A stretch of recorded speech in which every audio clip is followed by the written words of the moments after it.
Hey,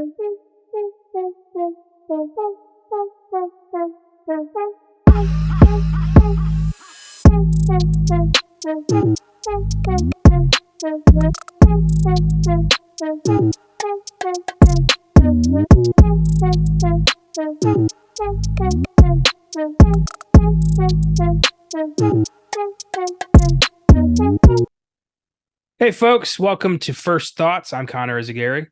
I'm Caleb J. We're here to talk about The Flash, the big movie of the week that failed spectacularly. But, so did Elemental, and The Blackening underperformed. It was a weird week for movies where everything didn't work. But, yeah. It's really weird because it's an extended weekend because Juneteenth was I think made a federal holiday as a year or two ago, very recently, actually officially. I know it's always been a holiday, but officially a federal holiday. So it was an extended weekend for a lot of people, and yet nothing did great this weekend, which is surprising. Yeah, everything did okay. I read somewhere that The Flash would have to make $770 million to warrant a sequel, and that's not going to happen, regrettably. But also because we all know James Gunn's rebooting this fucker in 2 years, the stakes are nowhere here. This Blue Beetle and Aquaman 2 just don't matter to the grander cinematic universe story here. So we're pretty much they're kind of just ghosts of a failed franchise now. Having said that, I fucking loved this. I loved The Flash.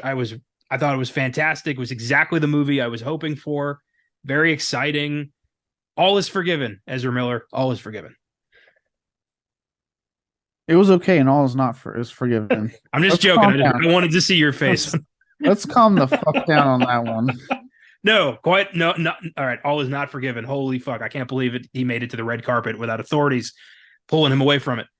But in terms of performance, Ezra Miller, I thought, did a fantastic job as Barry Allen. Finally got to be the Flash after getting kind of cock teased for a while with, this is what the Flash might be if he ever got more screen time. We actually got a Flash. We got flashed, and it was great. Yeah, look, and again, as I maintain, even before all this shit went down him in his personal life, still not even remotely close to being one of my favorite actors ever to walk on this planet. No. I will say that was one of my few positives. And look, I will say, look, on all things going in, do I like this? Did I like this film overall better than a lot of DC's recent efforts? Yes, I was entertained by this movie. I still thought it was a mostly decent feature on incredibly low stakes because we all know this shit's getting reviewed and everything's inconsequential. And the movie itself was just merely fine for me. It had its moments where I was hooked, and moments where I was just all right, let's get this going. I'm not really into it right now. With that said, and with my whole feelings on Ezra Miller, yes, I do think he actually had the chance to finally shine in this film, and I think he did a good job for the most part. He is still not my favorite Flash. I actually do still think, unlike what Andy Muschietti was saying, because again, they've had the weirdest marketing for this film. I still don't believe the Tom Cruise thing. They're trying to say that's true, but I don't believe it. Stop trying to convince me. It actually just makes it look sadder on your part.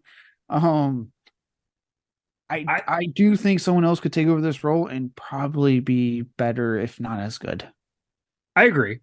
I do love that they, of all people, Tom Cruise is who they picked because he had the big Top Gun Maverick, movie of last year. They're like, oh, if he says it's awesome, then everybody will go see this. I wish they'd been even more tone deaf and said even older, out of touch actors like Jeff Bridges loved this movie. Said it was the greatest film of all time. They should have doubled down on the problematic actors and been look, fucking goddamn Kang. I can't remember. I cannot think. Jonathan Majors gives two thumbs up. He gives 2 black eyes to this movie. Kevin Spacey said very quiet theater would molest in there again. Bill Cosby loved it. Bill Cosby didn't finish the movie because something was in his drink. He fell asleep. Yeah. They should have just doubled down and be all these problematic actors loved it. Jesus Christ. You know what? I would have admired them to have the balls to do that. They look, man, look, they should have, because they look, WB, like I get they were in a very tricky situation with what was going on with Ezra Miller in real life, trying to get this movie. They spent over $200 million on outs. But dear God, were they tone deaf in how they handled it at the same time? Because there was never once of them being like, "Look, we do not agree with what Ezra Miller is doing in out there. In real life, we still want to get this movie out and give you the movie we've been working very hard on, but we do not condone, endorse anything that they've been doing out, in their personal life." They never did that. All they did was double down and be like, like I said with Andy McShay, I don't see anyone else that can play this role, and like they've really been getting the mental help they need. I'm like, what would probably help people and a little bit of your box office if you just fucking own up that you don't agree with what they've been doing in real life. Like, why is this such a hard thing to do? It was weird.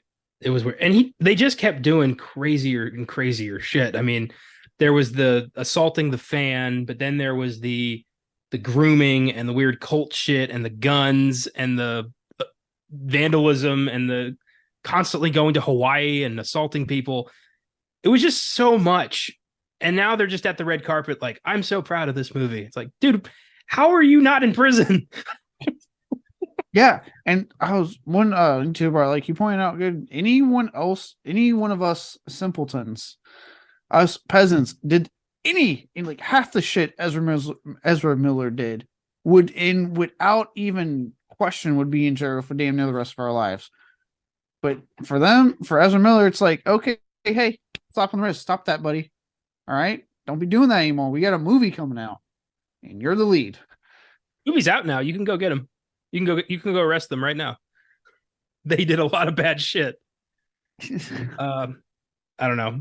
I don't know why, but might as well say it here. Going forward, massive spoiler warning for The Flash. We're going to tear this thing apart, so it's your fault if you kept listening. Where do you want to start with this thing? I guess with how did this handle Batman? Like we were talking about this off camera, so as of now, officially on record. As always, I don't understand DCU's directors doing films that are not exclusively Batman films, be it the Batman segments are the best part almost every fucking time. Because yeah, the Ben Affleck Batman segment was one of the better parts of this film. Hands down. Seeing him on the motorcycle, which shocker wasn't Christian Bale. I don't know why everyone was jumping on that bandwagon. So I was like, it's not Christian Bale, guys. Let's calm down. They did talk to him though. They did talk to Christian Bale about being in this, and he said he wouldn't feel right doing it without Christopher Nolan. Yeah, okay. Some little loyalty there. I get that. But that's like the chase on the motorcycle was really cool. Seeing him like when he had the hook on there and he's like getting pulled along the street, even though the CG it's actually one of the better parts of the CGI in this film. We'll get into that. The overall CGI-ness of this film was really cool. And even like the little touches, like when he like flung the batarang behind him and got the guy, and like I was like, okay, yeah. Again, the Batman segments are great in this film, but it's not Batman, it's the Flash. Well, I mean, this movie's based heavily on the Flashpoint comic book arc. Which, have you ever read the Flashpoint story? I haven't actually read it. I'm very aware. I know about it. I know what it entails. I just haven't actually read it myself. I have read it. It's a really cool story. And then if you don't want to read it or you can't find it, they did make an animated movie in 2013, Justice League: The Flashpoint Paradox, which adapts it very, very well and is a fantastic story. Basically, Barry Allen is, his mother was killed when he was a kid. He's always hated the fact that he could never help her. So he learns how to travel through time, goes back in time, saves his mom, and in doing so completely fucks up reality. In the comic, it's a lot more, the scale's a lot bigger. Wonder Woman and Aquaman are at war, like Atlantis and Themyscira are at war. Superman never landed in Kansas. He was snatched up by the government and like experimented on in a lab for 30 years. Bruce Wayne was shot and killed in the alley, and his father, Thomas Wayne, became Batman, and his mother, Martha, went crazy and became the Joker. So like, it's a neat what if scenario. And of course, you can't do all of that with a movie. I mean, you could if you really cared, but they didn't. Everyone was hoping Jeffrey Dean Morgan was going to be the Thomas Wayne Batman from, since he played Thomas in Batman v Superman, they assumed he was going to be a prominent fixture here. Him and Lauren Cohen, actually, who played Monta, who now they're starring alongside the new fucking Walking Dead spinoff. Yeah. He'll be Negan for the rest of his life. And she'll be Maggie, even though she desperately tried to get out of it that one time. Remember that? She did. She's done it several times. I remember that the Boy movie that she did. I'm like, maybe it's because, like, I'll say it, she's not exactly like the most amazing actress out there. It's not very nice. Tell me I'm wrong. I will do nothing of the sort. But yeah, that would have been cool. It would have been cool to see Jason Momoa leading an army of Atlanteans against Gal Gadot's army of Amazons. That would have been fucking awesome. But Flashpoint's a thing that really needs to be like a series because there's so much involved there that you can't really condense it into one movie. You can't, and at the same time, I think that was another disappointment for me with this film was that, like, the elements they could easily, because they already kind of did have it. So, like I said, they had Lauren Cohen and Jeffrey Dean Morgan have these characters in the ward. We established that thanks to Batman v Superman. And, we have an Aquaman, we have a Wonder Woman. So all the stuff was there for them to at least do some version of this. And it kind of feels weird that they even adapted Flashpoint and even remotely try to do a version of this whatsoever. Well, the one part of the Flashpoint story that is pretty crucial that has never even been attempted in a live action DC movie is the Reverse Flash. He's a crucial part of that story. And I assumed my big problem with the Flash movie, that everything else is kind of so awesome that it really doesn't bother me that much. We really don't have a very compelling villain here. We have Michael Shannon's General Zod, who was there for like 5 minutes, and Shannon spent the past week or so pretty much bad-mouthing the movie to anyone who would listen. which I was like, that's a hilarious marketing tactic. Yeah, which I thought was weird. So I watched him and went, oh, I get it. Yeah. Like, I watched him do an interview, and he was talking about, like, yeah, they called me, and I was like, didn't you watch Man of Steel? Like, I'm dead. And they're like, yeah, it's the multiverse. And he's like, what's the multiverse? Like, it just sounded so old fart. Like, he just didn't know what the hell they were doing. He didn't bother to figure it out. He honestly seemed incredibly toned down in this film. Like, even he was like in the film, just like didn't know what to do with the character. He was talking about I watched this whole interview because I was like, nobody's shutting him up. Like, the movie hasn't come out yet. He's just trashing this thing. And he said that, first off, he wanted to get Zack Snyder's approval because apparently Zack Snyder is now the god of DC. And I don't know when that happened. I don't want to talk about it anymore. But I've moved on, unlike the fucking scary rabid fan base. Just watch Rebel Moon and shut the fuck up. Yeah. So just put a date on it. December, you get your Rebel Moon, okay? We'll be back then to do Rebel Moon here and bitch about Snyder at the time. So we're going to build that up over the next 6 months and unleash all of it in December. I can't wait for that 2.5 hour fucking yawn fest. There's going to be a lot of, and another thing in that episode. Anyway, Shannon said that for Man of Steel, he was training to be Zod for like 6 months. Like, he learned, how to fight. He toned up. He worked out. Like, he became the character. And he said for the Flash, he was done in about 2 weeks, which was laughing. So he basically just showed up on set, read some lines, and then left. And he seemed kind of like, yeah, I don't care. It's a paycheck. And you know what? He came back. I still didn't get to hear that fucker say kneel before Zod, and I'm even more upset about that now. Because that was what I really wanted from Man of Steel, and he was back, and he didn't say it again. Yeah. Oh, I mean, honestly, like, don't get me wrong, I was like, oh, cool, Michael Shannon's coming back as Zod. Watching the film, I felt nothing with his character. I'm like, he's not really bringing it. Like, you can tell he's checked out. There was no point to that. Like, I don't know. I guess there wasn't. They could have done, like, Steppenwolf again, tried him again. They or Darkseid could have just, again, going back to my original, they could have just fucking adapted Flashpoint in any way and just had it be Reverse Flash. I hate that they're like, well, the sequel would have been. I'm like, you could have explored it because there was an interesting story that you never bring up, which is who killed Barry's mom. I'm like, the fact that the CW show did a better job with that, because I think that was like the first season or two was the big thing, was like who did it. It was first season, actually. And we did I thought, so much more about fucking CW. They did a good job with that in the first season of The Flash. I'll say it right now. There's Um, superhero shows. They got two seasons, sometimes three, to be just great, but then they just keep going, and they yeah, never stop. yeah. Unless you're like Gotham Knights, you get axed after one season. But yeah, but it was weird to me that Barry, who had that makes this point in the movie to save his mom, at no point wonders in all those years who killed my mother.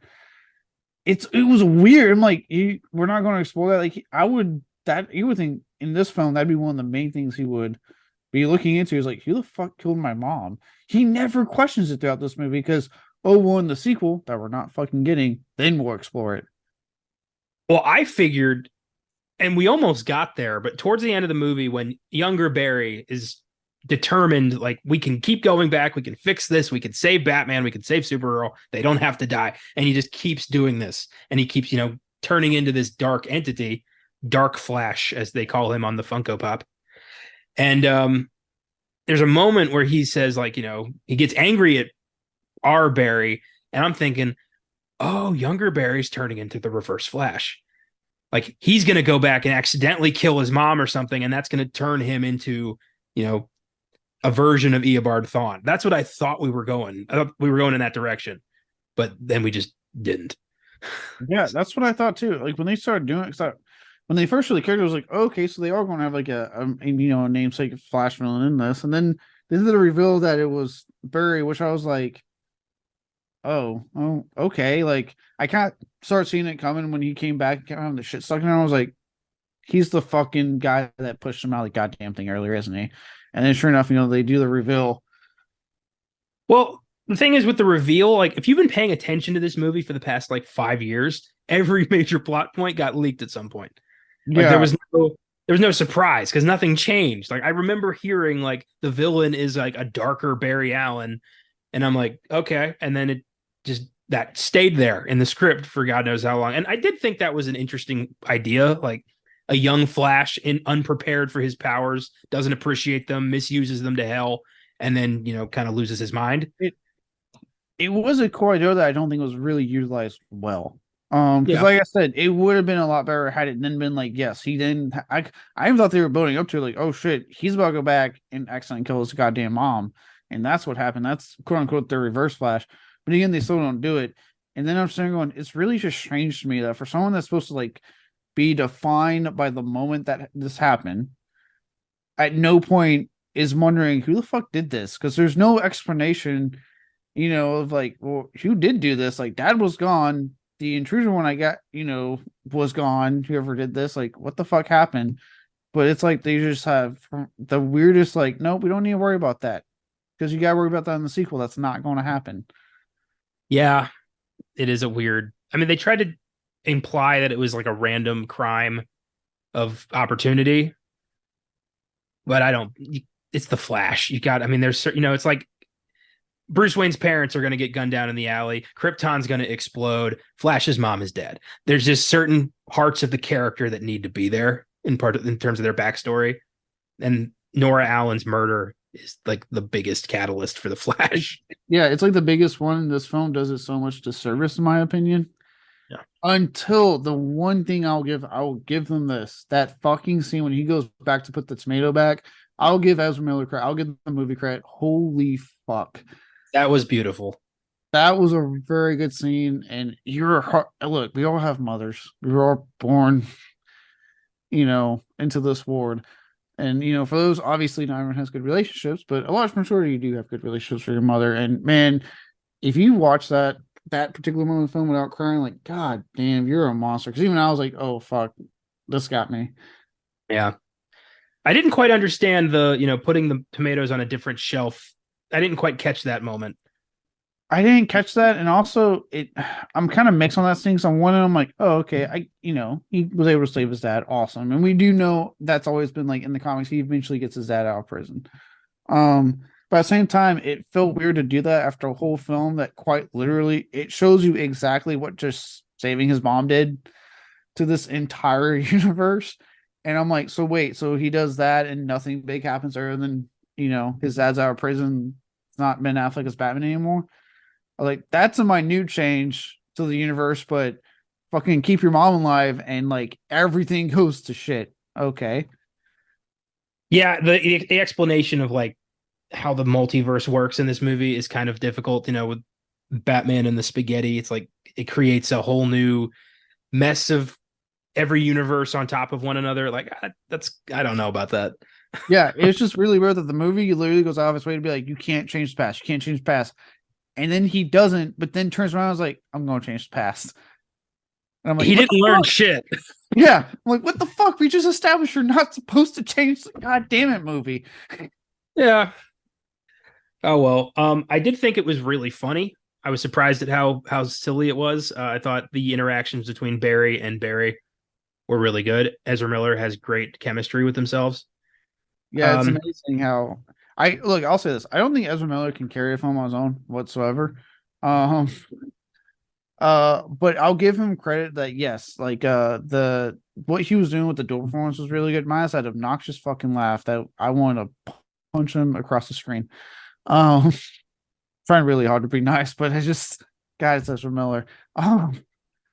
But he did do a good job with the dual performance. Like I thought it was actually pretty like a solid dual performance. And yes, there were a lot of moments I was laughing. I had especially the constant running gag with like the being tight in the coin. Um, granted, again, if you know anything about what goes on as a Miller in real life, it's kind of a creepy implication, and I don't need to know about his dick because he does unsavory things. there were a couple moments where it's like Ezra Miller was like, sometimes we do crazy things and we just got to forgive ourselves. And it's like, what are you really talking about right here? Yeah, I'm like, Was this added in post because someone had to make an apology but couldn't actually make a real apology? yeah, I'm like, it depends on what the crazy thing is there, buddy. Um, Sasha, is it Kaye or Calais? I don't know how to say her name. It's something like Callie or something. Okay. Well, She's a Latina actress, so I mean, I know, it's but not. We're probably butchering it no matter what. I'm gonna go with Kaye because that sounds more. Fuck it. She was great. Supergirl kicked ass. Yeah. She did a fantastic job. Okay, she was a positive for me. I really liked her. Again, what sucks is doesn't fucking matter because the Well, Supergirl movie maybe. I coming mean, out. that character might stick around. They're going to recast now. She was good. This is Give us. Make the Kryptons Latino. Do that. The Kryptonians are all Latino. I want that. they're going to recast now.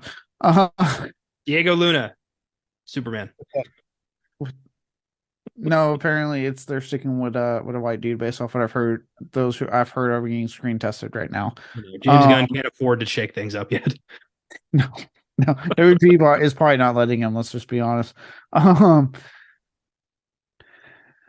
but no, I will say movie. Yeah, she was really. She was a strong point to me. I did actually really like the scene when like it's in the trailer when he's like try not to die and she fucks all those dudes up. That was awesome. Like I really did like her a lot in the movie. It just sucks that this is probably the only fucking time we're getting her.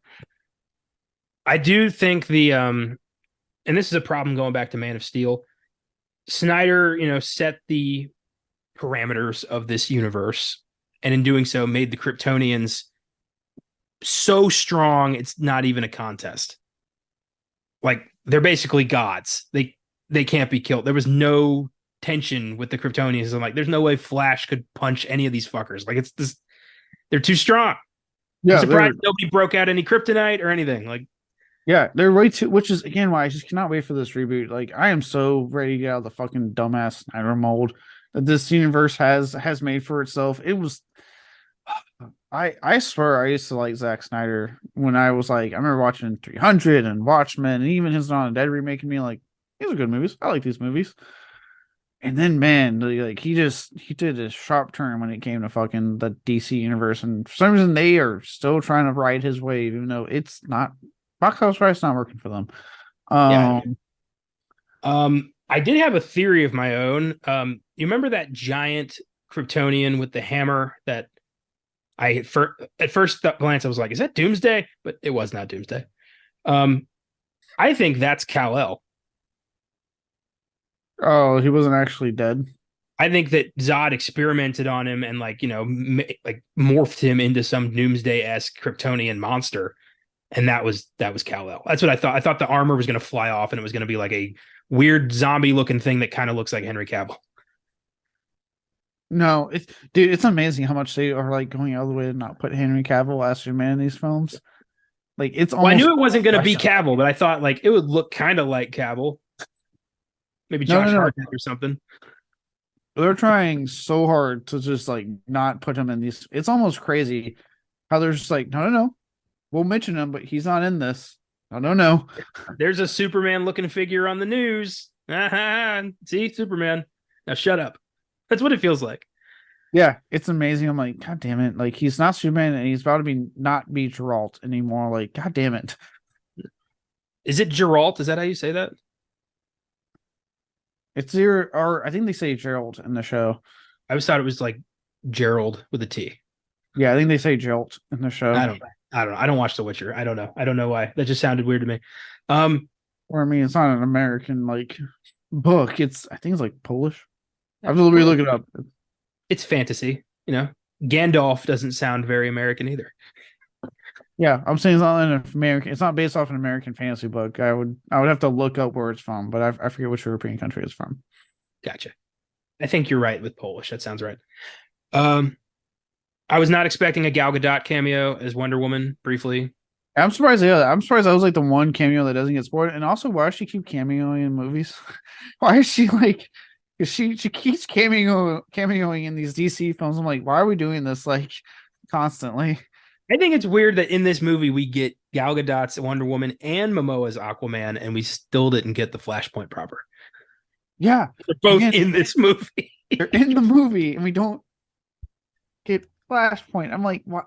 Again, you're teasing me with the possibility you could have just done it, and you didn't. And Yeah, it also, crazy. a year of Godot cameos, like between this Shazam 2 and fucking Fast X, so she's just like, give me cameos this year. Yeah, you know, it's a quick and easy check. If do people get paid for cameos? Yeah, you get paid for cameos. I was assumed it was like, you know, gratis or like I owe No, that you guy. get, I don't know. I mean, sometimes it is just like I think Brad Pitt's cameo in Deadpool 2 was not paid for. He just did it as a favor to Ryan Reynolds. That's nice. But yeah, I don't know, because Wonder Woman 2 was so bad that we got, you know, Wonder Woman 3 got axed. And they want to keep reminding us that, you know, all the pieces are here. No one's dead. It could happen at any moment. All we got to do is green light it, but we won't.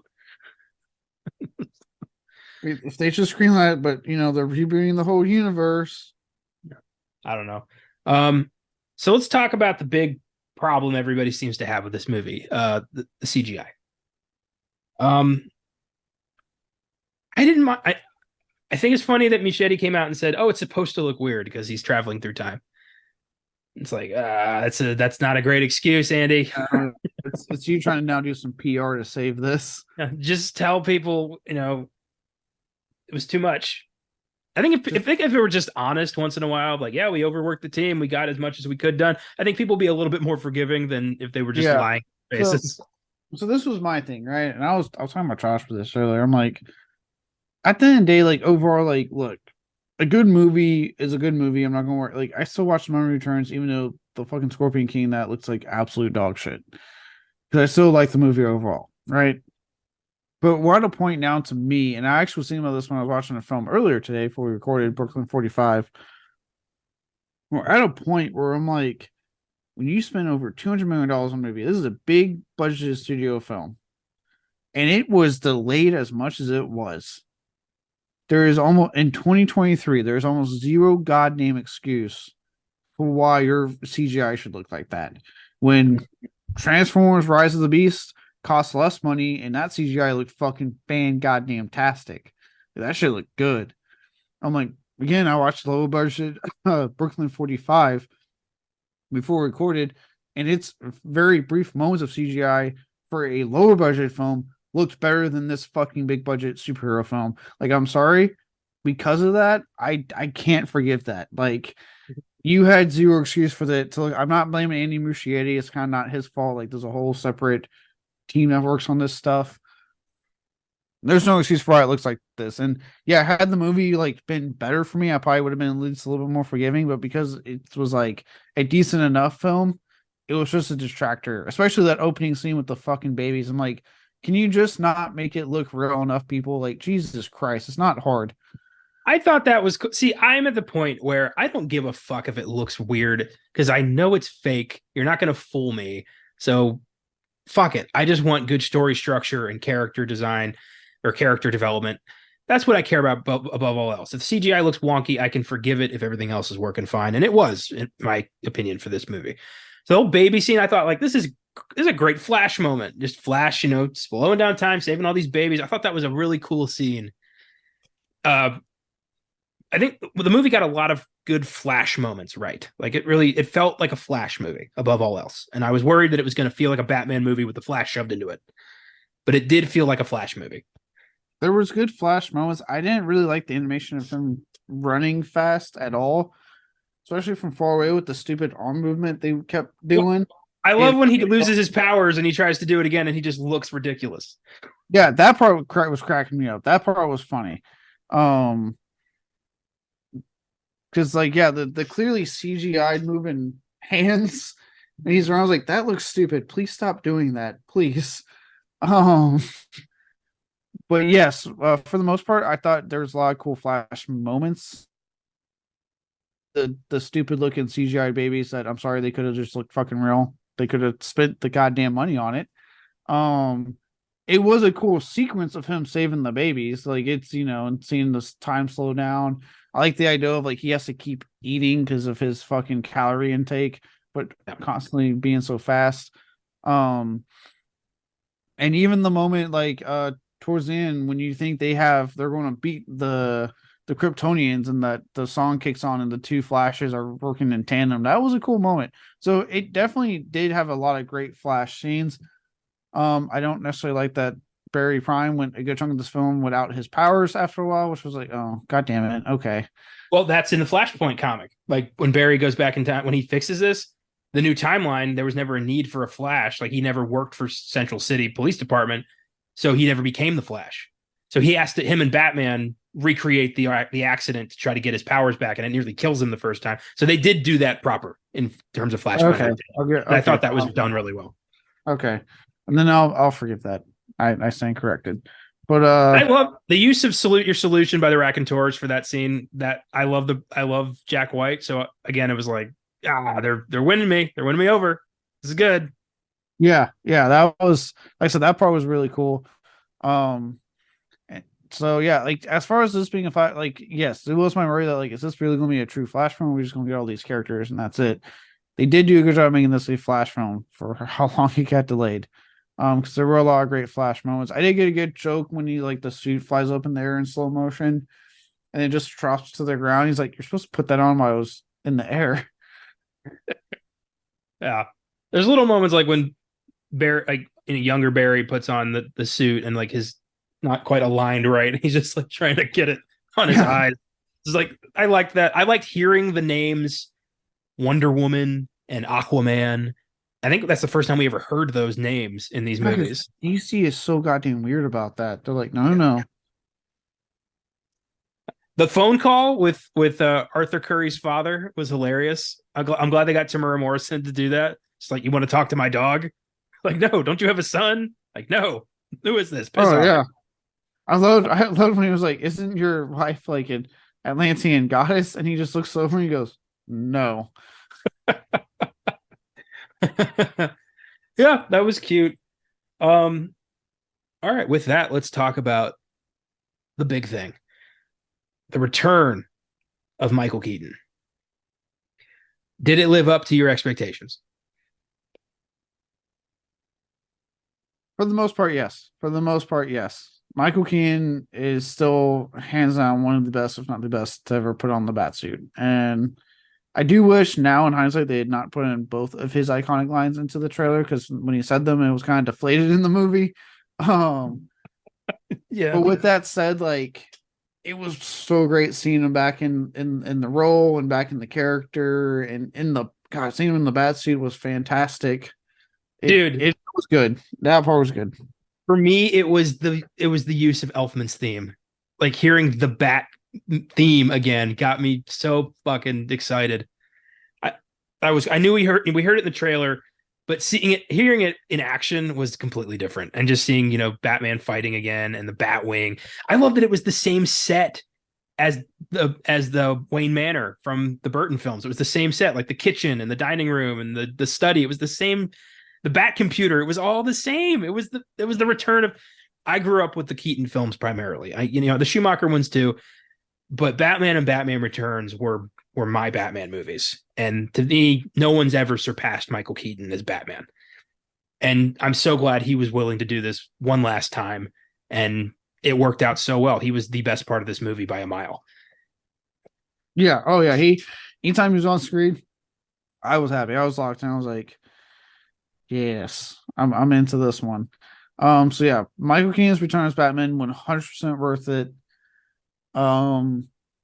Even if like it would have been, obviously cool to see Flashpoint just done properly, but I will take Michael Keaton's Batman any day of the week. Yeah. Yeah, me too. Okay. Cameos.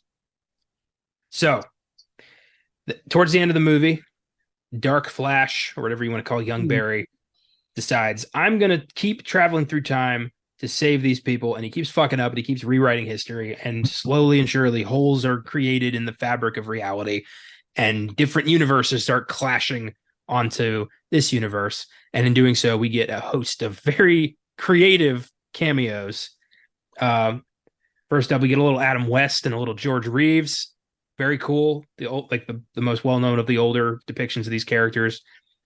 We get a little brief Teddy Sears as Jay Garrick. Thought that was kind of cool. Nope. Okay. So there's been clarification on that. DC lied. It's What? it's a DA's John Wesley ship. Because Teddy Sears was like, I wasn't on set for that. He's like, yeah, I may be tired because I'm a father to a newborn, but I would remember being on set. God damn it, DC. So Okay. DC has been called out on that. It is John Wesley, and they finally were like, yeah, it was actually John Wesley ship DH'd. That is so. Why would they do that? Okay, well, cool. All right, John Wesley Shipp. I'm glad he got to be in here. That's still cool. Got to see Jay Garrick. We get Nicolas Cage fighting a giant spider. I love that. It's not just Nick Cage; it's the giant spider more than anything else. Because the story, right? Yeah. Yeah, the John Peters. That was part of this. That was part of the script for Superman Lives. Yeah, John Peters' insistence on he's got to fight a spider. Yes, fight a spider. Yeah, not budging on that shit. They did it. So like this was another thing. Like most of this film, I was mixed. On one hand, it was really cool seeing these cameos, but you know me. I've watched a lot of the DC shows, right? And Crisis on Infinite Earths, when they did that whole thing on the CW stuff, put in all these did all these cameos, but they did. And this is the key thing I'm going to point out. There was an actual person there that wasn't CGI'd to shit. The actual person was there for me to be like, oh shit. Titans for its final season did a whole thing where they showed, multiverse thing and showed all the different stuff. And again, the actual person. So I was like, oh shit, or archival footage.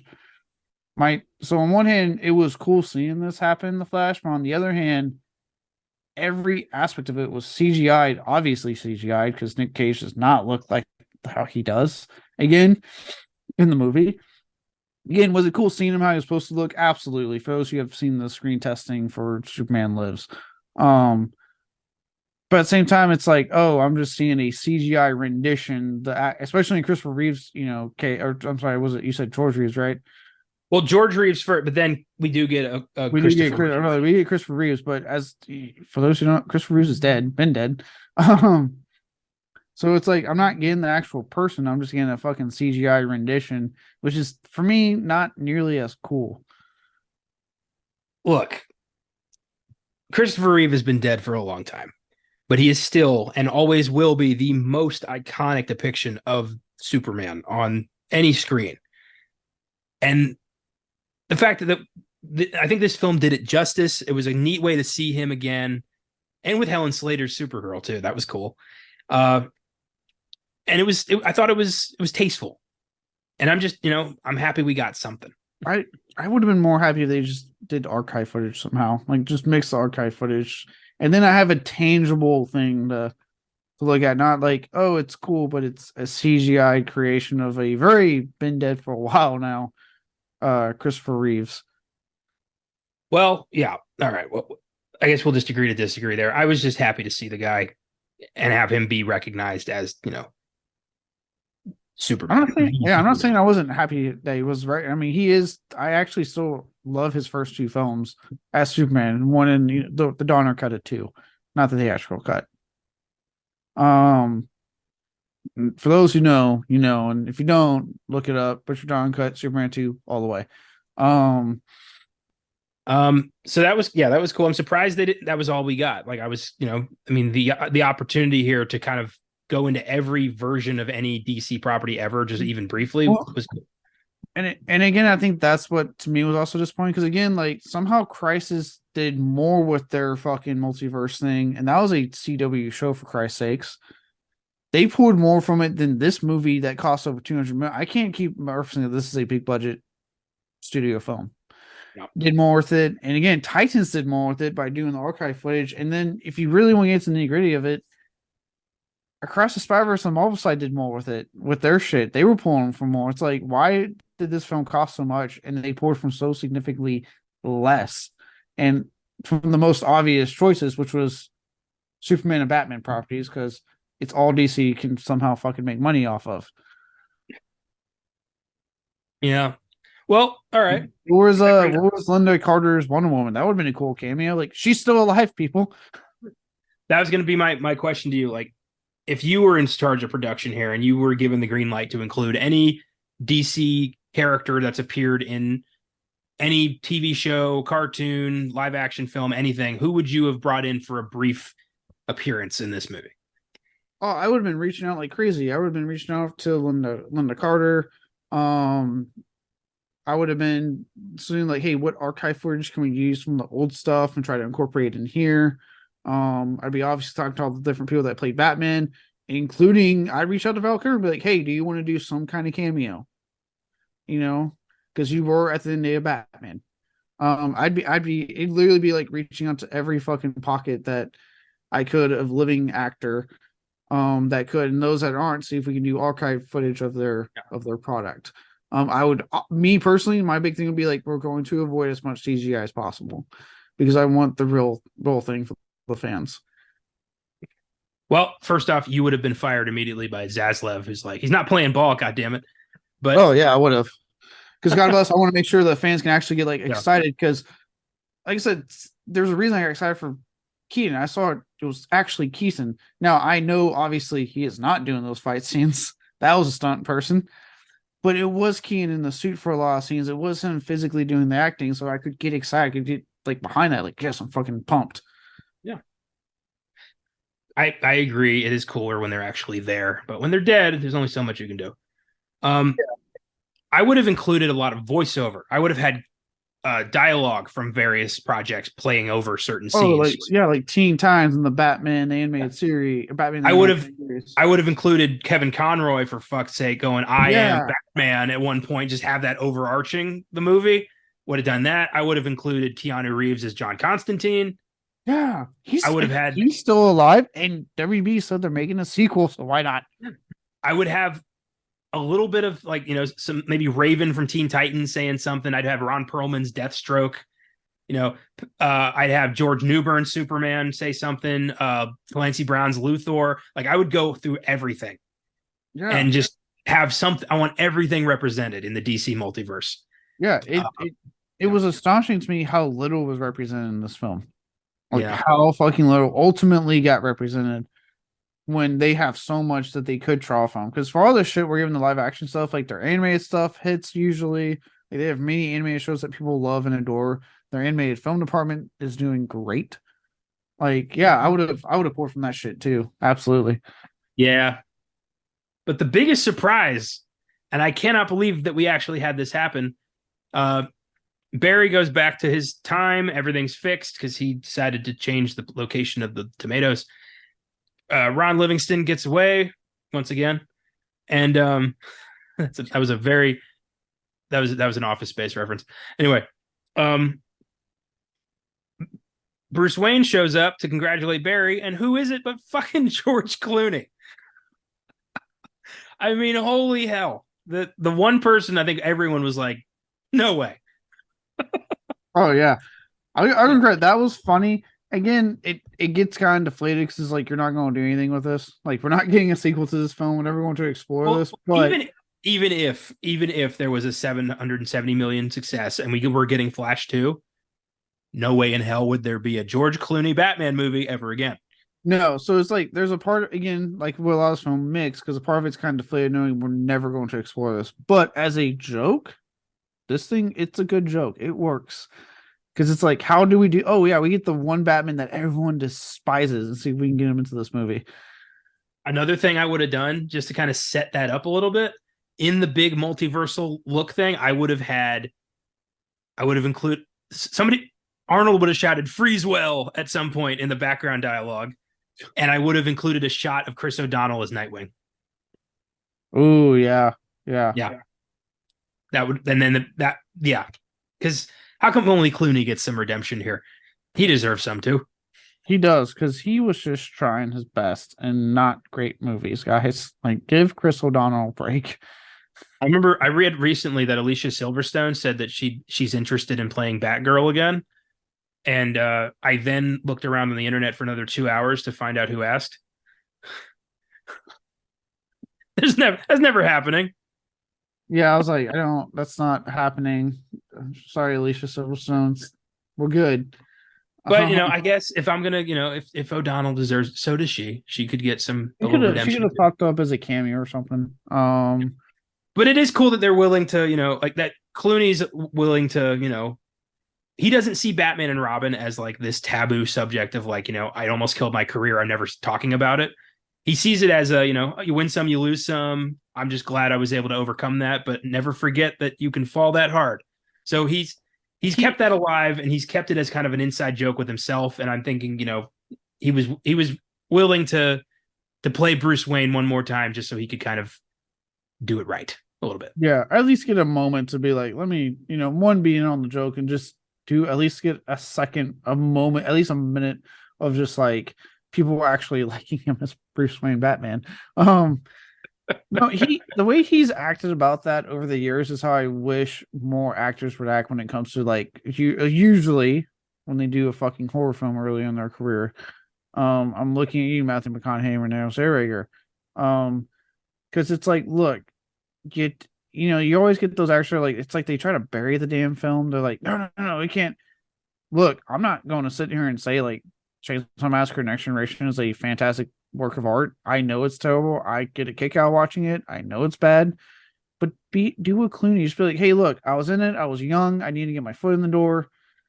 I know for Clooney, it wasn't necessarily the case, but obviously, like he was trying to find kind of like a big thing to get his name even propelled more in film, and Batman was a surefire bet. I get where he was coming from.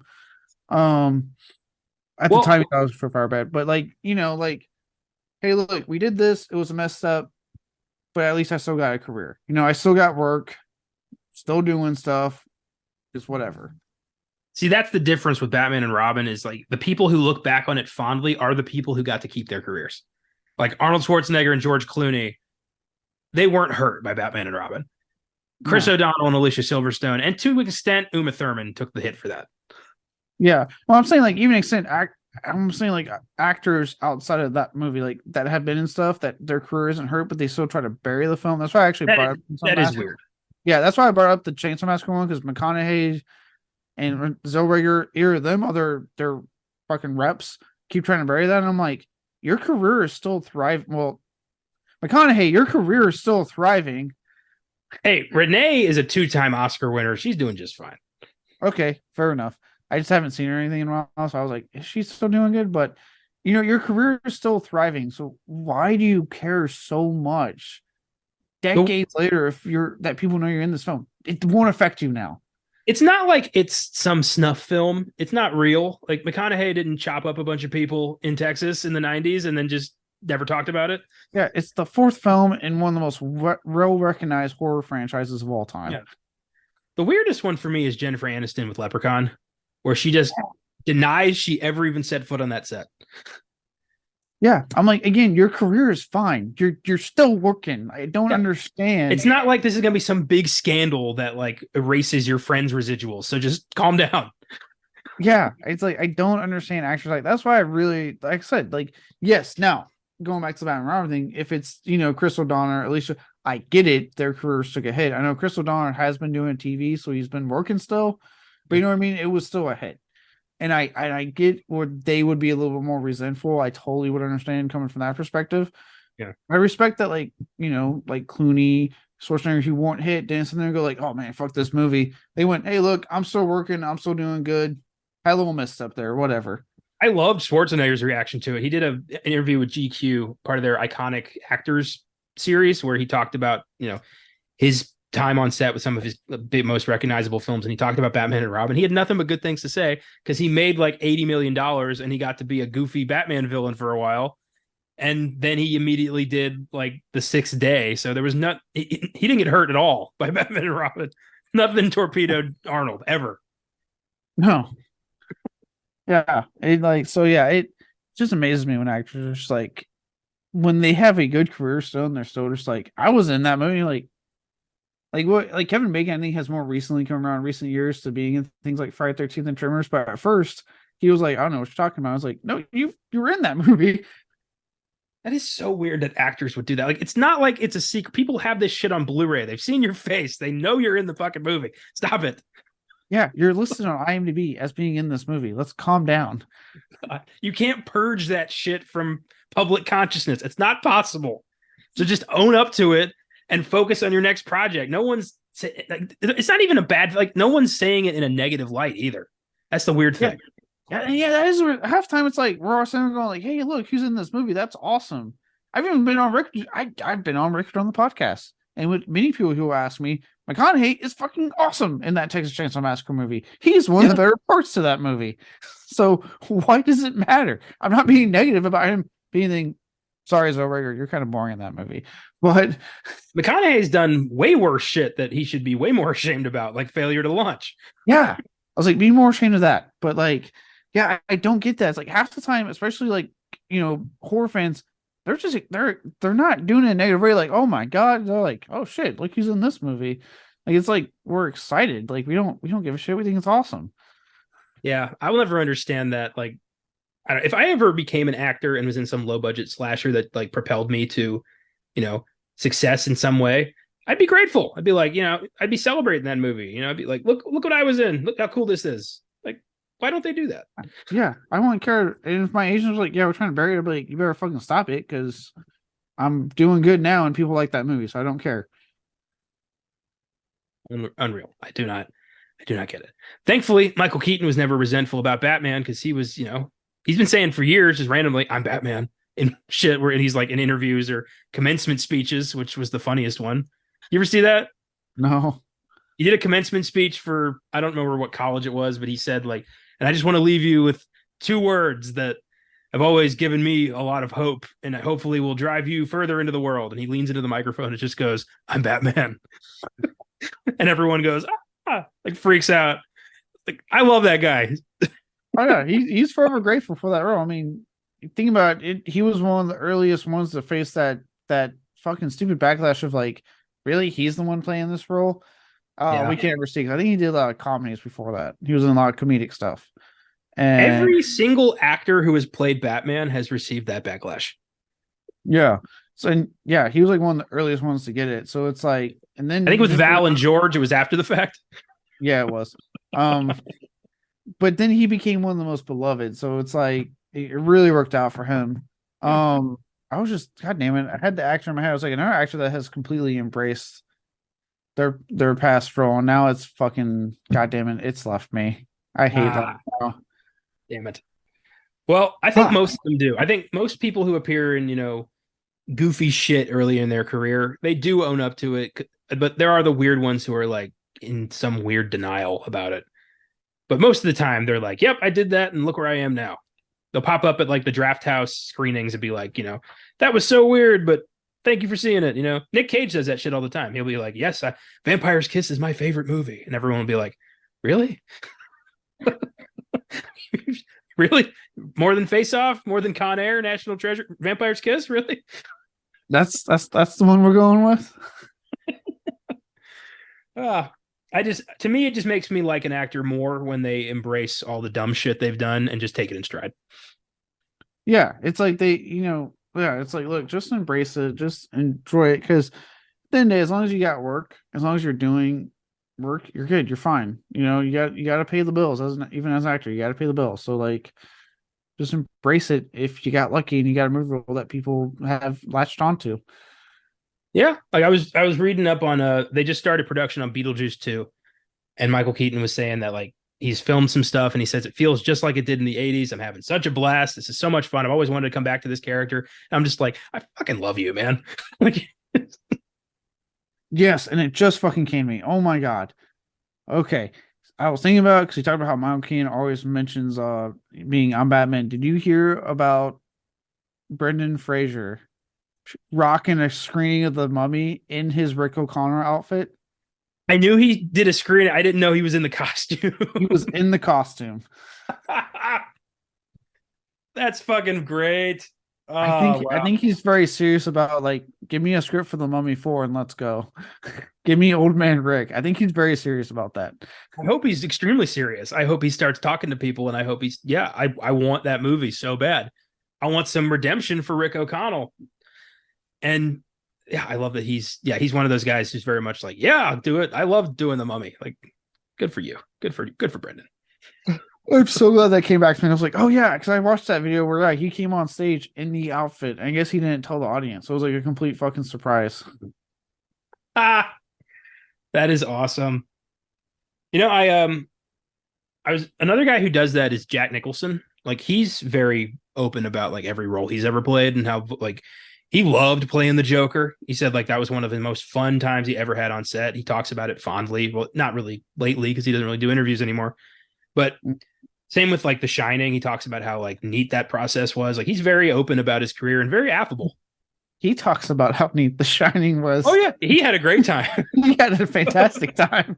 When you're not the one being verbally assaulted for 8 months, yeah, you're having a great time. Yeah. You're being told every take you've done is perfect. I love that. I did just Jack being like, "Oh, it was the smoothest production I ever had." Yeah, me and Stan were simpatico the whole time. We had such a great time. Meanwhile, over in the corner, Shelley Duvall's like sobbing and ripping her hair out. Like, ah, good lord, Jesus. There was, I can't remember. There was a reference to Jack Nicholson's Joker in this film, I believe. yeah, the laughing bag. That's right. Okay, I was like, there was something. That's right. The laughing bag, which I was like, okay, I That like was that. so cool. That was neat. I remember hearing early on that like somebody had talked to Danny DeVito about cameoing as the Penguin, and I guess it never happened, but that would have been neat. That would have been neat. Yeah, I would have been down for that. I don't know. Maybe he was too busy, filming Always Sunny since he has that in his back pocket. I don't know, but yeah, I think for what we ended up getting, I think it was a much more complete film than a lot of people expected. I think a lot of people were expecting just a full blown train wreck, and thankfully, it was not. That's where my 3-star comes in. Where I say like, look, like I'm not, obviously I'm not as I was as into it as like you were, but I got to give it credit for the fact that it was a not a train wreck of a film, that it easily could have been for a film that for similar films that have faced issues like this before and have become complete bombs. They suck. It's very clear there's a reason this shit took so long to come out. This wasn't a complete train wreck. I think, outside of my issues with things like the CGI, and admittedly, I did kind of start to feel the link towards the end of the film. I was starting to get to a point where I was like, please wrap this up. I know it's only 2.5, but like, come on, wrap this up. I think it's because, like, honestly, I wasn't that engaged with the third act. I was just like, oh, okay, more superhero blowing shit up. Cool. Let's go. Like, I haven't seen this 1,000 times. But I don't think no, there was a sky beam. Never mind. there was a sky beam. Let's go. No, don't even try it. This one was shooting down. It was a shooting up. reuse. I'll say it was a reused sky beam from Man of Steel. But Uh, but what I do think, at the end of the day, I will also at the same time, I'll come to the film's offense and bemoan the fact that circumstances are against it. With the big reset that DC's has coming up, which makes everything in this film just a low stakes. Like nothing's really, low stakes. Nothing's high stakes because it's nothing matters after this film. Between that, the whole Ezra Miller of it all, with their personal shit. Obviously the normal DC marketing of it being like pop just the greatest superhero film ever made, which I'm sorry, it's not. I've seen better superhero films, way better ones. I will push back on that along with you. Yeah, DC, that was some horseshit. It's good, but they need to step. Anytime you bill a film as the greatest blank of all time, it's never true. No, it's never true. No, because I not even in my top 10 superhero films. I'm just gonna put it's not in my top 10. I've seen better ones, a lot better ones. And then the weird thing of like this actor said it was amazing, and like, okay, shut the fuck up. Between all that marketing and then just the fact that by the time we got this film, because it got delayed so many times, the idea of the multiverse is no longer fresh and new. We had No Way Home. We've had Doctor Strange in the Multiverse of Madness. We literally 2 weeks ago, Across the Spider-Verse. And again, this is what I'm talking about with the outside circumstances. All I'm mentioning. I'm not saying I'm using this as a detractor against the film itself. Because of it though, it wasn't. It just felt like, okay, another multiverse film because we've had so many because they delayed this damn thing so many fucking times. And then because of that, when you watch it, it's very clear that had this been an early multiverse film before all this other shit came out, it would have been like, holy shit, look at all this stuff we're getting. But because of No Way Home, we're getting 2 of your Spider-Mans back into the film and that's not even all the other shit they put off in that movie. Or Across the Spider-Verse for all the shit they put off in that alone, that when you do watch the multiverse stuff in this, it unfortunately pales in comparison. Because now it's just like they didn't do enough because we've had all of what we could get with the other shit that now because we're getting this now, you're just going like we were talking about earlier, it almost feels like they're holding back with the multiverse stuff at time, what they could have done with the cameos and stuff, which is a very unfortunate thing, unfortunate circumstance. I was reading somewhere about apparently they filmed 3 different endings for this. And one of them involved Barry comes out of the courthouse, he runs into Clooney and he's like, this is weird. He goes home and he finds a message on his computer from Ben Affleck, and it's Ben Affleck being like, you fucked up again, Barry, you broke the multiverse, you got to find me, shit's about to go down. And basically that was supposed to set up a Crisis on Infinite Earths, which here's the easy solution. You do Blue Beetle, you do Aquaman 2, you do Flash 2 in 2024, you do Crisis on Infinite Earths, you use that to fix the entire multiversal timeline, and that's when you start James Gunn's singular timeline of DC projects. Everybody wins. Why won't they do that? The pieces aren't there. DC has done this so many times where they've just retconned everything and streamlined it into one canon. And you can do it with the movies. You have all the pieces right there, but they're not going to do it. You can do it, and they do it with the movies, and they have literally 2 of the. Because again, I do stand by the comment that I do tend to gravitate comics-wise towards DC more than I do Marvel. I do. Yeah. Both with their mainstay stuff and also a lot of the outside stuff they do. I just think they do a lot more exciting stuff. I am totally getting that fucking. I need to add to my pull list the Predator versus Wolverine comic that's coming out because I'm doing that. I do think DC tends to play it less safe. They experiment a lot more with their characters. They experiment a lot more, and they have, to me, arguably 2 of the greatest storylines in comics history in Flashpoint and Crisis on Infinite Earths. And yet, like you said, it's just like they won't fucking adapt it properly. They're just like, nah. And I'm like, if you have that properly, I have both of those graphic novels. I've read them several times. Every time I'm like, this would make such a goddamn great movie. Yeah, I was like, if you would just adapt that properly. And that's why I really wanted to bring up the multiverse thing, because like I said, it's like had this not been delayed and come out before all this multiverse stuff happened, especially with Marvel like really hitting it big with it, it would have been felt like, oh my god, look at this, like, oh my god, Superman and all the different Supermans and blah blah blah. But because the delay and because we've had all this multiverse stuff and they've gone so big with it in like these prior films and had the fan service where I was jumping out of my seat during No Way Home and stuff like that. It feels like the game.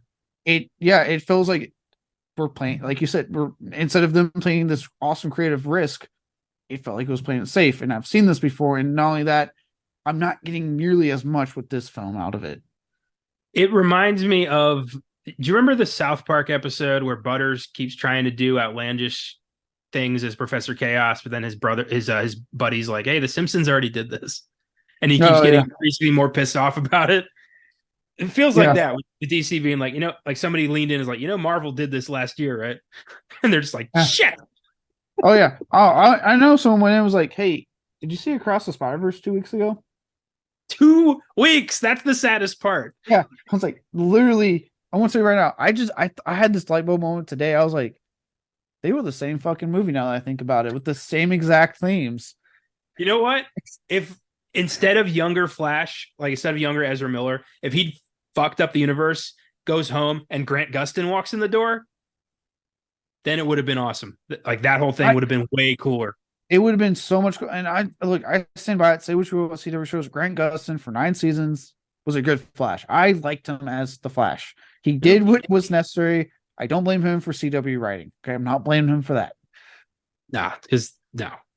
Yeah, that's CW writing, not his performance. He did what he was required to do.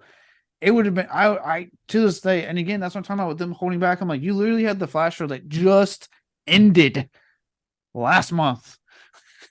Weird. And also, Ezra Miller was on that show Was at one on point. that- They did a crossover in that direction. Yeah, when they Huge did precedent. when they did their Crisis on Infinite Earths, which again, I get it, it wasn't the big epic thing that it could have been, but I thought they still did a relatively good job pulling off what they could with the TV fucking show version of it. Even with TV, they could have done a better deal. They could have done a better job of the Spectre than just having him show up and be like, "I'm the Spectre, and now you are the Spectre." It's like, Yes, and no, I mean, I saw my beefs, but for the most part, I was like, okay, it's for TV. They did what the best they could. I saw my beefs with certain aspects of it, yes, but for the most part, they did their best. And yeah, like I said, he shows up, so why not just have Grant Gustin show up as his version of the Flash to help out? did they ever release? Did they ever release the Crisis on Infinite Earths as like its own little box set? No, I don't think so. I don't know. You might have to look that up. Because I don't want to own every season of all of those shows. I just want the Crisis set. I would just look at. I would look up on Amazon. I'm not sure actually. I think they have. I think they have, but I'm not sure. I might, if I can find it, I will buy that. But yeah, I agree, man. Yeah, and especially like I said, with the show literally having just ended the month prior, that would have been a cool way to like have a last hoorah. Now for both Flashes. I would have thrown in John Wesley Shipp, have 90s Flash show up as like a need any help, citizens, or some shit like that, and just had, triple flash it up. Yeah. But instead they just they just doubled down on Ezra Miller. They're just so determined. And the rest of America just went, no, they are problematic. We don't want them as the Flash. Mean Girls, stop trying to make Ezra Miller happen. It's not going to happen. Yeah. Look, Fetch isn't going to happen. Oh, but you know what? Even I know it's got problems. I know it looks like shit. I know it could have been better. I still loved it. It's the weirdest review. I know this could. You sound like an abuse victim right now. I know. I could be in a better relationship where they don't hit me, but I still love it. Hey, he said she said she's getting help. So, but it is just everything that worked well for me. I was like, the way they handled Keaton was so good. I thought Ezra Miller did a really good job performance-wise in both sides of Barry. I loved Supergirl. The cameos got me really excited. Just, the nod to Nicolas Cage and the big spider, and then Clooney showing back up for one last hurrah. I loved it. It had me. I was in. I thought it was really funny. I enjoyed it. Don't agree with your 4.5, essentially a 9 out of 10 ranking for this film. Yeah, 9 out of 10, 4.5 out of 5 stars. I love this movie. I so strongly disagree. Look, the things that worked for me too. I will agree with you. Like on Michael Keaton as Batman worked for me. Yes, Ezra Miller. All jokes aside, did a very good job. Finally had a chance to shine in this film as two different versions of the Flash. Some moments of the humor worked. Not every joke landed, but a good chunk of the humor worked for me. the story had its moments of being engaging and stuff. You know, I had a lot of issues with the story. For the most part, I was entertained overall. And yes, Sasha, the lady that played Supergirl, I'm not gonna try to butcher her last name. She was awesome as Supergirl. It does make me genuinely sad that we're probably not going to see her take over in the announced Supergirl film. It's probably gonna be someone else, but I thought she was really good. Um, but at the same token, for me, and why I personally gave it like a 3, which would be equivalent to like a 6, 7-ish for me, um, is the CGI was just distracting for me at times. I'm like, you had the money, it could have been better. The story just not being realized to its full potential, kind of being overly long after a while, where I was feeling it because I was so disengaged, honestly, by the time we got to the third act. And just setting things up and having these things set up that will not get paid off because we're going to do a complete fucking reset of the universe. One more negative thing, though, I do want to point out. I did think the relationship between Barry and Iris was really forced. It was, and look, again, as someone who watched all 9 seasons of The Flash, and actually that was one of the better aspects of that show was their relationship. So they got together, and then she was like, "We're the Flash, Barry." Then I was out. Yeah, it's like, no, you're the one running across the world. No, so shut up. Yeah, it also sit in the chair and give him advice, but don't act like you're on the front lines. Jesus Christ! All right, well, either way, that show handled that whole relationship much more naturally and organically than they handled it briefly here. To the point where I was like, why even put her in the movie? You don't need to have her, because the movie just didn't seem interested in her. Now, also, congrats, because Candace Patton is very hot as Iris on the show. Dear God. Well, I feel the same way about, like, I don't think the movies have ever really done Lois Lane justice either. Like, the love interests have never gotten their proper due. And of course, the relationship is going to be more realistic in the show. They didn't hook up till like season 5. Yeah. They had plenty of time to develop that relationship. You know, on Smallville, Clark and Lois didn't hook up till the final fucking season. That is, goddamn, that's insane to me. She showed up in season 4 as like a local newspaper person who's like staying at the Kent farm, and her and Clark were like butting heads. And then all of a sudden, at the end of season 9, they're like, "I think I love you." It's like, what? That was not the best show. But yeah, anyway, I didn't. In the movies, these relationships have never really felt that. What, like Man of Steel? Like, does Lois Lane even need to be in that movie? Yeah, it I think it's because, like, again, like, the shows, obviously, yes, I know the shows get time to organically make these relationships work. For whatever reason, my Smallville, where they took forever to get them together, DC, like, doesn't really try. It's like, it feels like a check in the box. You know, like, we have to do this because they're a part of the comic. It never feels like they're actually trying to make this a believable relationship. Whereas Marvel, I do feel like they pull that off quite consistently. Like, you know, Peter and MJ and Spider in the Tom Holland movies, Captain America and Peggy, Tony Stark and Pepper Potts. Like, those feel like genuine relationships. Like, you believe the buildup, you believe the execution. So there's a way to do it right that DC just won't. I don't know if it's like resistance at this point or incompetent. It's just complete incompetence. I don't know. We're 10 years in on this project. It's 100% incompetence. It's definitely incompetence. They've had so many opportunities to fix this, to get the train on track, knowing it was going to derail, and they let it derail anyway. They let it die so many. Oh God! And what's crazy is they get the big name actors. Like, Lois Lane in the movies is Amy Adams. She was a really good fucking actress. It should be a match made in heaven in terms of actor and character. That's Amy Adams, fantastic choice for Lois Lane. And then you do nothing with the character. Yeah, and I'm like, oh, did we really waste it? To the point that, again, I'm watching Superman and Lois on, the last remaining CWDC show. Until that, they cancel it. It's like Burgess Meredith in the vault in Twilight Zone with all the books. It's like, I'm alone. Now I have time. Obviously, she's played by Elizabeth Tulloch, who wasn't someone I thought could pull it off, but she's crushing it. Like she's doing a great job. The relationship between her and Superman in the show feels like they actually love each other because that's the point is you're seeing them when they are married with children at this point. So it's like you actually believe the relationship, and I'm like, yeah, it's amazing how the mocked channel by everyone is getting it right, but the big budget movie that fans fucking adore, you Snyder crazy psycho fans, um, can't get it right. Well, you know what? You know who has done a very good job of maintaining superhero lore and realistic relationship goals? James Gunn. So if anybody can pull this off, it's him.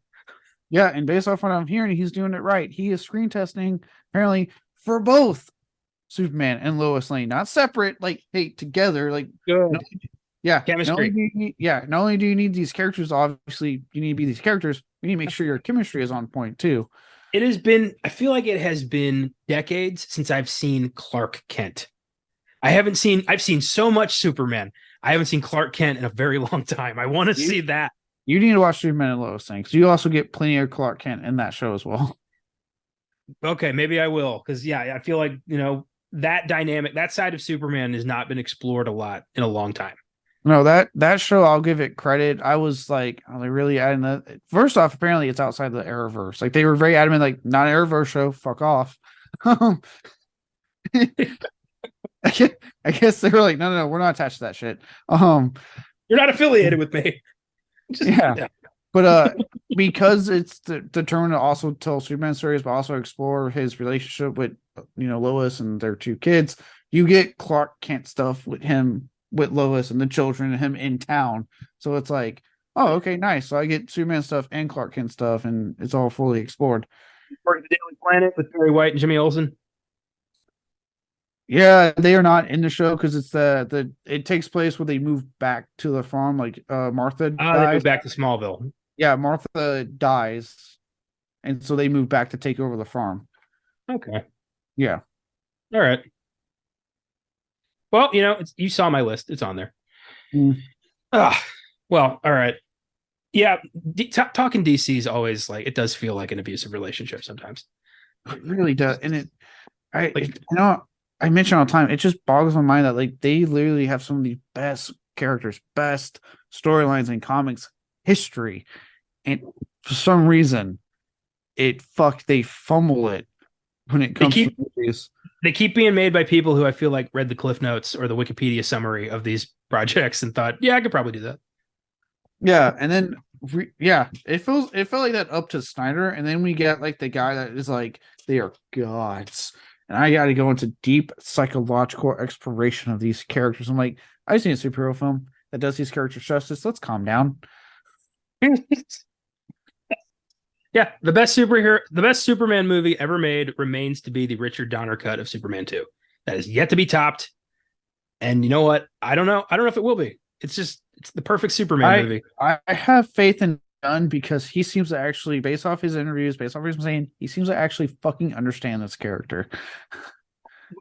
We think that, like, I'm sure he's going to do great, but I would kind of love it if after all of this, he shits the bed so bad.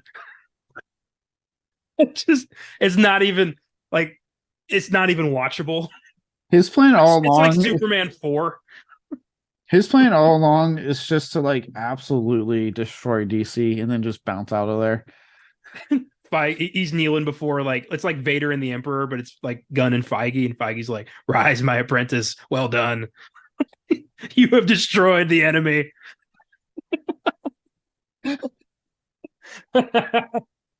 I mean, probably not. Probably not. He's probably going to do a really good job, and I'm excited to see what he does. But I do think it'll be hilarious if just from day one it's like, this is the worst superhero movie ever made. What have we done?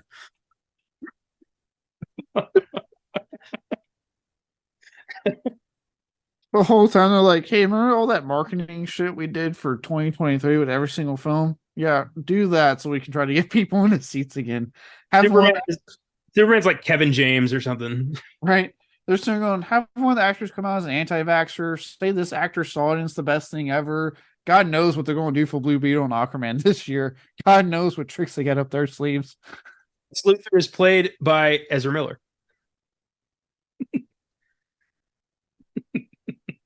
Yeah, I am really curious with how marketing's gone for two of their films this year. How Blue Beetle and shit's going to Blue Beetle and Aquaman is going to happen as it gets closer. Because like, are there going to be cameo leaks for Blue Beetle? Is an actor going to be controversial before it comes out?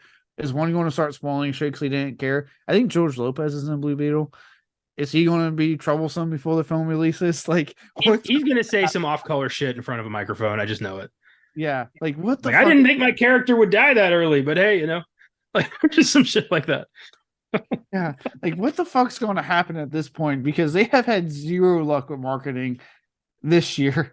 I still am not entirely convinced Aquaman 2 is going to happen. Dude, they have done nothing, nothing. It has been crickets for like a year and a half. I wouldn't be surprised if that's the one that gets pulled for, a lack of interest. What are they doing to James Wan when it comes to editing? Because I remember Aquaman 1 seemed like a bitch for him to edit. Like, what do they do to this poor man when he edits? They're breathing down his neck, like just watching every moment. And whenever he it's like a driver's ed instructor. He's just like, nope, keep it under 60. Keep it under 60. What are you doing? Keep it under 70. Like just making sure you get it just right. And in that, you just stress him out. Granted, his CGI in the first Aquaman looked 10 times better than anything I saw doing this Flash movie. So I'll give him that credit. That movie actually looked appealing to watch. Well, I don't know. We'll see. I mean, we'll obviously be doing these on Blue Beetle because that is probably going to happen. There's a trailer. To me, a movie's not happening until there's a trailer. I was actually like half expecting them to have a trailer, like primed for this one, like a teaser. Like how when I went to go see The Blackening, and apparently they didn't tell anyone that there was a teaser for The Nun 2, which fucking eye roll. What? I didn't know that.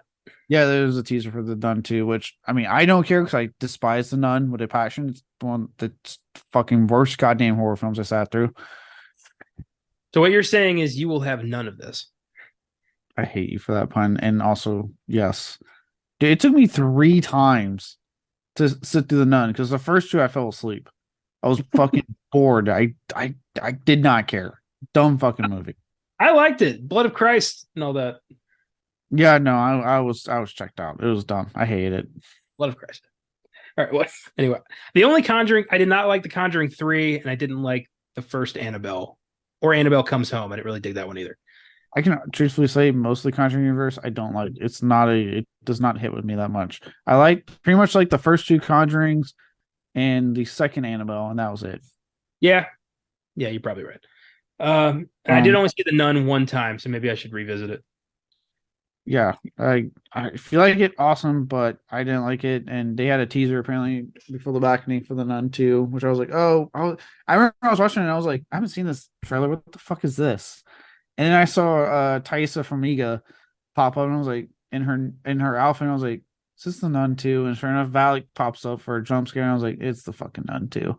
That horror movie, a lot of franchises' success depends on these characters never actually dying. But wouldn't it be nice for the Warrens or their Nun counterpart to maybe win one just once in a while and actually succeed in taking one of these fuckers down?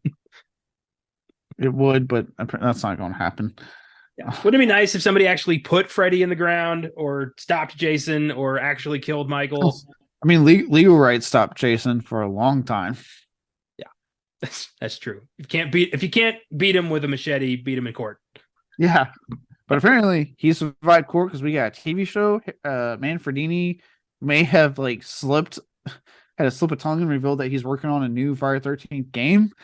So the floodgates are opening back up. We're about to get all sorts of Jason content, which means we all know what's about to happen. The one dumbass that was holding all this shit up is about to be like, I need money, and greenlight a fucking movie. I would love if the teaser for the movie is like, Crystal Lake could not contain him. Like, court could not sue him or something like that. I would love if they said that in the trailer. Sean S. Cunningham's dumbassness couldn't keep him down for long.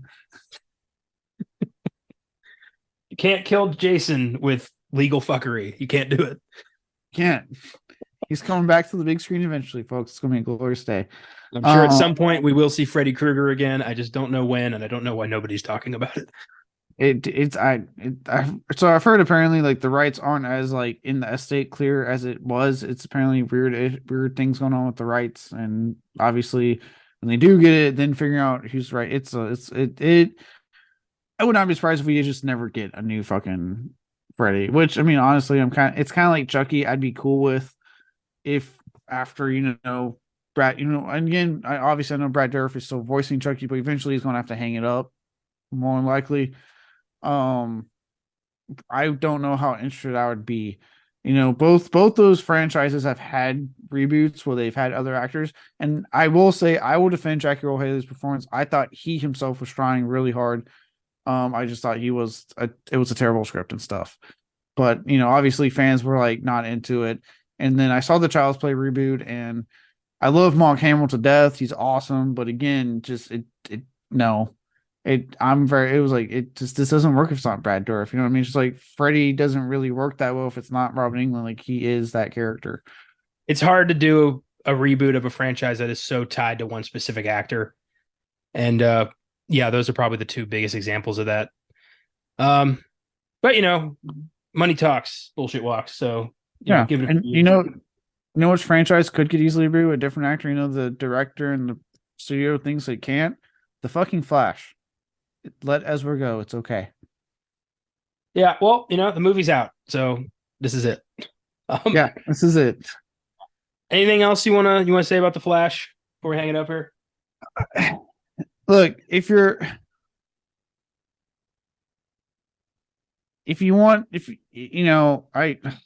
been curious on this film after it's been talked about for fucking what feels like forever, give it a shot. It's not the worst thing ever, but at the same time, I'd be hard pressed to say you're just better off waiting to just stream it on Max when it hits Max, because you kind of are, honestly. Nothing you haven't seen in trailers isn't going to, there's not, besides the one woman cameo, there's literally everything kind of shown in the trailers. Now that I think about it, like every big point is shown in the fucking trailers.